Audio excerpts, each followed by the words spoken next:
Nah, di sini kami akan menjelaskan tentang hasil diskusi kami, yaitu kelompok 1 dengan matur pengantaran bisnis. Nah, baik teman-teman semua, di sini saya akan melanjutkan menjelaskan tentang latar belakang jagung. Jagung itu merupakan salah satu komoditas pangan yang strategis.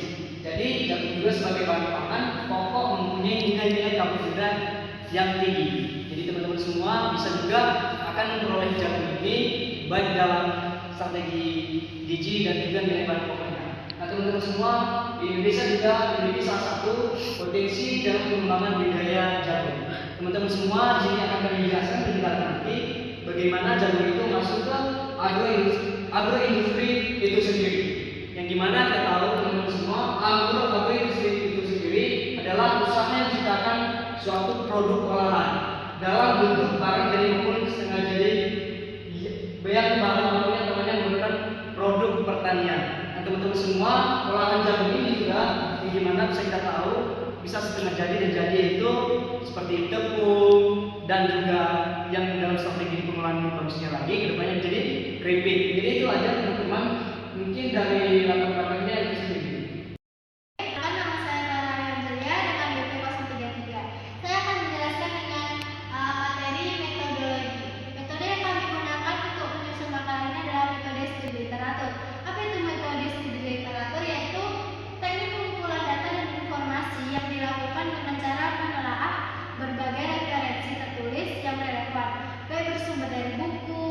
Jurnal ilmiah, laporan resmi pemerintah, maupun data statistik atau alat info daring yang terpercaya yang berkaitan dengan komoditas jagung dan agroindustri itu sendiri. Data-data yang kami dapatkan seperti data produksi jagung nasional itu diperoleh dari Badan Pusat Statistik atau BPS, dan juga Kementerian Pertanian itu mengenai karakteristik jagung itu sendiri, serta kami mendapat informasi dari laporan organisasi internasional seperti Food and Agriculture Organization itu tentang ketergantungan impor jagung.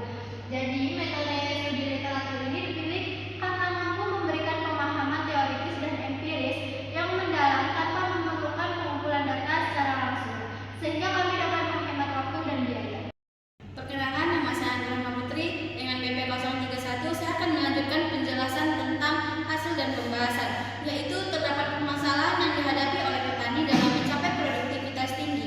Salah satunya kurang permodalan. Salah satu sumber permodalan usaha tani dapat berasal dari pembiayaan pemerintah. Sementara itu, benih yang berasal dari produsen dengan lisensi daripada desa pemerintah mengalami kendala. Kendala tersebut meliputi kesulitan produsen dalam memperoleh benih sumber secara konsisten sesuai dengan kebutuhan dan kurangnya orientasi komersial. Di sini saya akan melanjutkan, yaitu jagung memiliki karakteristik fisiologis dan agronomis yang ideal untuk pertanian tropis. Tanaman ini dapat tumbuh dalam waktu 90-100 hari dengan kebutuhan air dan perawatan sedang. Biji jagung menjadi bagian utama yang dimanfaatkan dalam agroindustri karena kandungan gizi dan kemudahan penyimpanannya. Dari KPP 051, saya akan menjelaskan tentang karakteristik jagung. Karakteristik jagung ada dua, yaitu secara fisik dan secara kimia. Secara fisik, jagung memiliki biji keras, berbentuk pipih hingga bulat dengan warna dominan kuning. Seperti ukuran, kekerasan, dan kelembapan biji sangat menahan di sektor industri dan maupun pakan. Yang kedua, secara kimia, jagung mengandung sekitar 70% karbohidrat atau pati, 8-11% protein, dan 3-5% lemak.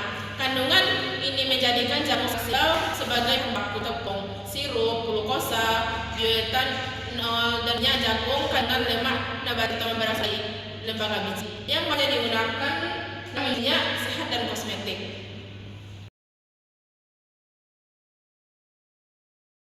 Baik teman-teman, di sini saya akan menjelaskan dan menambahkan lagi tentang agroindustri komoditas jagung adalah memiliki prospek pengembangan yang sangat besar di Indonesia.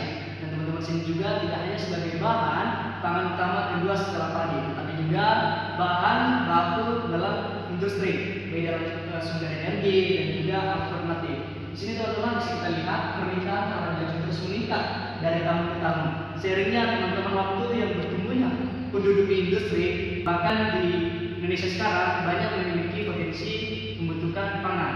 Nah, teman-teman di sini bisa disertai dengan juga teknologi yang bioteknologi berbasis bioproduk. Oke, baik teman-teman, di sini dengan struktur tanaman jagung yang ada di seluruh bagian tanamannya adalah yaitu pemanfaatan pengembangan agroindustri itu sendiri. Dan teman-teman sendiri juga strategi ini yang menjanjikan bagi pertumbuhan ekonomi, pedesaan dan juga substitusi impor bahan industri gitu teman-teman.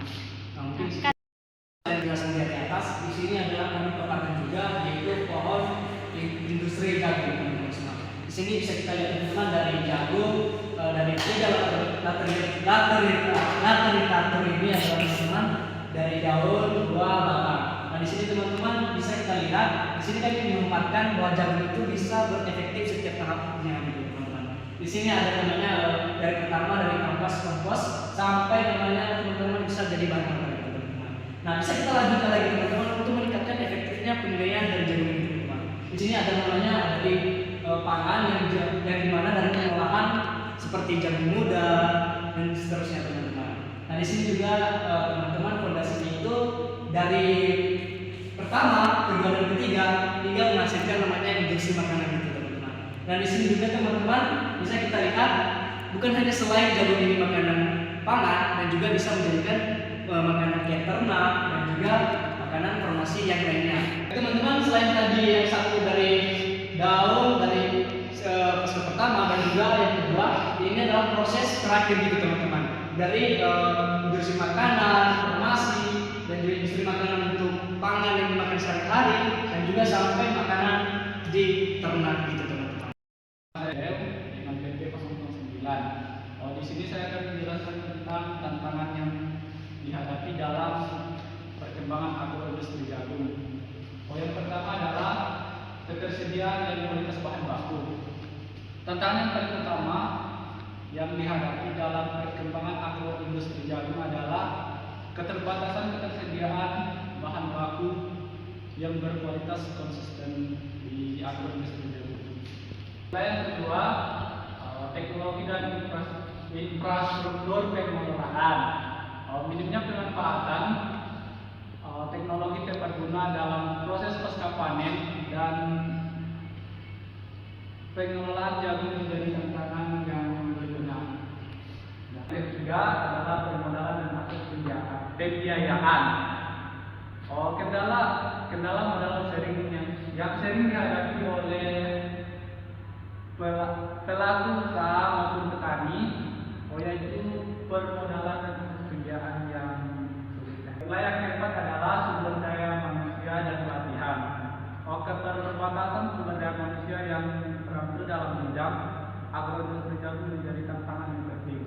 Yang kelima adalah persaingan pasar dan tergantung impor.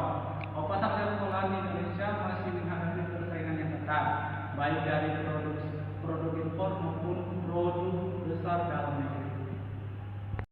Dan penutup dari materi kami yaitu karakteristik jagung sebagai bahan baku sangat mendukung pengembangannya dalam segala sektor. Jagung memiliki kandungan karbohidrat tinggi, kadar air yang dapat diatur, serta struktur fisik yang serbaguna baik dalam bentuk biji, pati maupun limbahnya.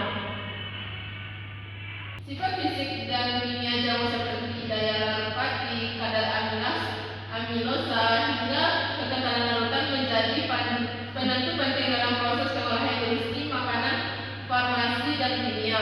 Di sisi lain, standar mutu bahan baku jagung untuk industri terus ditingkatkan agar dapat memenuhi spesifikasi teknis dan higienis yang dibutuhkan pasar biosmetrik dan maupun ekspor. Baik, hanya sekian hasil presentasi dari kami. Jika ada kesalahan dan kekurangan kami mohon maaf. Saya akhiri dengan mengucapkan wassalamualaikum warahmatullahi wabarakatuh.